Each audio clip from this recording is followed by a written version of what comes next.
मुंबई उच्च न्यायालयामध्ये सुनावणी सुरू आहे।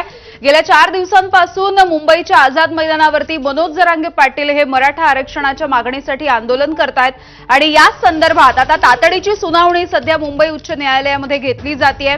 या आंदोलनाच्या विरोधामध्ये काही याचिका दाखल करण्यात आलेल्या होत्या आणि या सगळ्याची दखल घेऊन आज सुट्टी असताना देखील ही सुनावणी घेण्याचं उच्च न्यायालयाने मान्य केलेलं आहे। एमी फाउंडेशनने सुद्धा या संदर्भात याचिका दाखल केलेली होती। सध्या हायकोर्टामध्ये ही सुनावणी सुरू आहे। वेगवेगळे युक्तिवाद यामध्ये केले जात आहेत। यामध्ये सरकारकडून युक्तिवाद केले जात आहेत, सोबतच सदावर्ते यांनी सुद्धा काही युक्तिवाद केलेले आहेत। हायकोर्टाने सरकारला या सगळ्या संदर्भात काही सवाल सुद्धा विचारले आहेत। याविषयी आपण जाणून घेतोय। पुन्हा एकदा जाऊयात, आमचे प्रतिनिधी राजू सोनवणे आहेत आपल्यासोबत। राजू, सध्याचे काही अपडेट्स आहेत का आणि आतापर्यंत नेमकी काय काय सुनावणी झाली आहे किंवा मग सरकारने नेमका काय युक्तिवाद केलेला आहे? आपल्या सुनावणीच्या वेळेला काय काय माहिती दिली आहे हायकोर्टामध्ये, याविषयी काय सांगाल? आता नव्याने पाहतोय आपण राज्य सरकारच्या वतीने पुन्हा एकदा हायकोर्टामध्ये जी आहे ती माहिती दिली गेलेली आहे। छत्रपती शिवाजी महाराज टर्मिनस जे आहे ते लोकांनी गच्च भरलेलं आहे।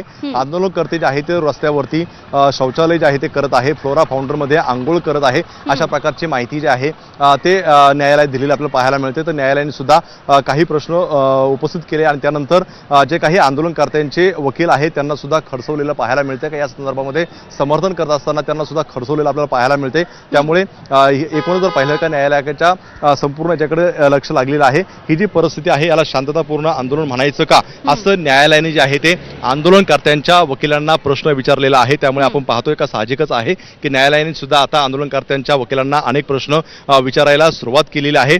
सध्या मुंबईत पाऊस आहे, हवामान खात्याचा अलर्ट आहे, गणपती आहेत, तुम्हाला हे सगळं माहिती होतं, आता तुम्ही मैदानात चिखल आहे अशी तक्रार करू शकत नाही, असं उच्च न्यायालयाने स्पष्ट केलेलं आहे। कारण आपण पाहतोय की वारंवार आंदोलक असतील यांच्या वतीने सांगण्यात आलेलं होतं का आम्हाला कुठल्या प्रकारच्या सोयी सुविधा ज्या आहेत ते पुरवल्या गेलेल्या नाहीत, अशा प्रकारची जी आहे ती नाराजी व्यक्त केली होती। आणि त्याच टिप्पणीला पुढे धरून आता मुंबई उच्च न्यायालयाने जे म्हटलेलं आहे का सध्या मुंबईत पाऊस आहे, हवामान खात्याचा अलर्ट आहे, गणपती आहे आणि असं असताना सुद्धा मैदानात चिखल आहे अशी तक्रार तुम्ही जे आहे ते स्पष्ट केलेलं आहे। पाहतो आपण अनेक पुन्हा एकदा वाहनांमध्ये सुद्धा मराठा आंदोलक जे आहे ते येताना पाहायला मिळतात। त्यामुळे हायकोर्टाच्या बाहेर जे आहे ते मोठ्या प्रमाणावरती गर्दी जी आहे ती वाढताना पाहायला मिळते। खरं तर आपण पाहतोय की या संपूर्णपणे आंदोलनाकडे सगळ्यांचं लक्ष आहे। खरं तर 4था दिवस आज आहे आणि याच आंदोलनाच्या संदर्भामध्ये एमी फाउंडेशन जे आहे ते हायकोर्टात आलेले आहे आणि त्या संदर्भामध्ये राज्याचे महाधिवक्ता हे राज्य सरकारच्या वतीने बाजू। एक मोठी बातमी, आंदोलन हाताबाहेर गेलेलं आहे। हायकोर्टाने एक